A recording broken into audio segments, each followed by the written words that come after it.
So a few weeks back, I made a video talking about the Galaxy Z Flip3 as my new personal phone, but I think I may have jumped the gun a little bit.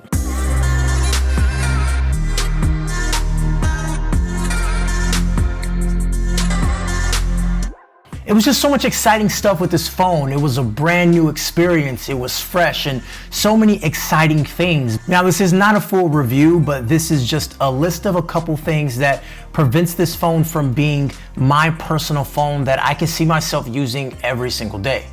Let's take a look. I guess the first annoyance that I have, it has to be battery life. And oh boy, this phone is very tough to use for a full day.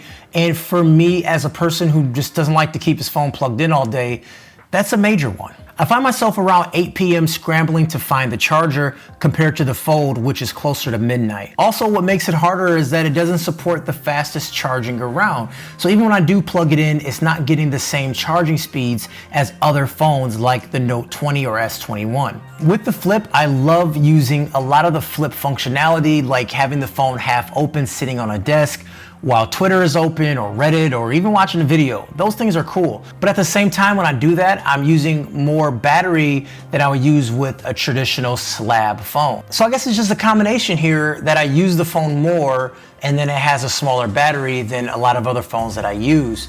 So you combine those two things together and you end up with some pretty bad battery life. And for me, that's a non-starter. So another thing that prevents it from me, being the only phone in my pocket or my personal phone that I would use, it has to be the camera. So number one, the camera is a huge step back from what we've seen with the S21, and it's quite noticeable. I didn't expect it to be a step up, but I sure as heck didn't expect it to be a step down from what we've seen in the past. The camera is compared to a Note 10, which is a 2-year-old non-flagship phone. It's not a bad camera, but it's not what we'd expect from a flagship phone that is $1,000.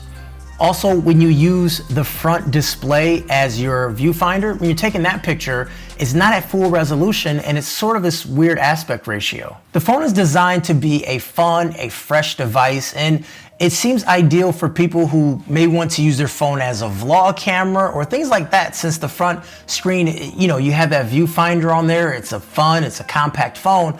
But I think when you talk about a fun phone that focuses on, using that camera right there and having that display in the front, I feel like the camera should be a little bit better when you are using that to take better photos and you're using that rear-facing camera. It should just be better photos overall, but it's not. Now, before I get to this last point, make sure you hit subscribe. Whether you agree with me or disagree, I'm a guy that will always keep it real with you when I talk about tech and talk about anything from a smart home to the smartphone. So make sure you hit that subscribe button and also ring that bell notification to be notified when I make that next video. I guess another thing that's holding it back for me is that it doesn't support IP68 dust protection.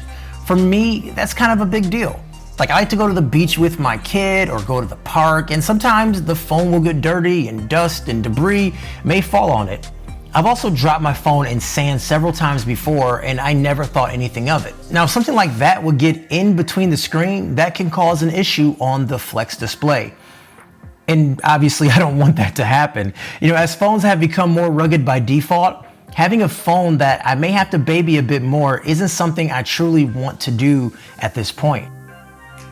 These are some big issues for me. I know everyone has a different checklist of what's important to them when it comes to, devices and they're picking a phone for themselves. But for me, those things are making it really hard for me to want to use this phone as my daily phone every single day. Now, some people, it may not matter. Battery may not be a thing to them, but for me, it is. Anyways, those are my thoughts. I want to know what yours are. Sound off down below. Anyways, guys, this is Kevin the Tech Ninja. Have a great day. Talk to you folks later. Peace.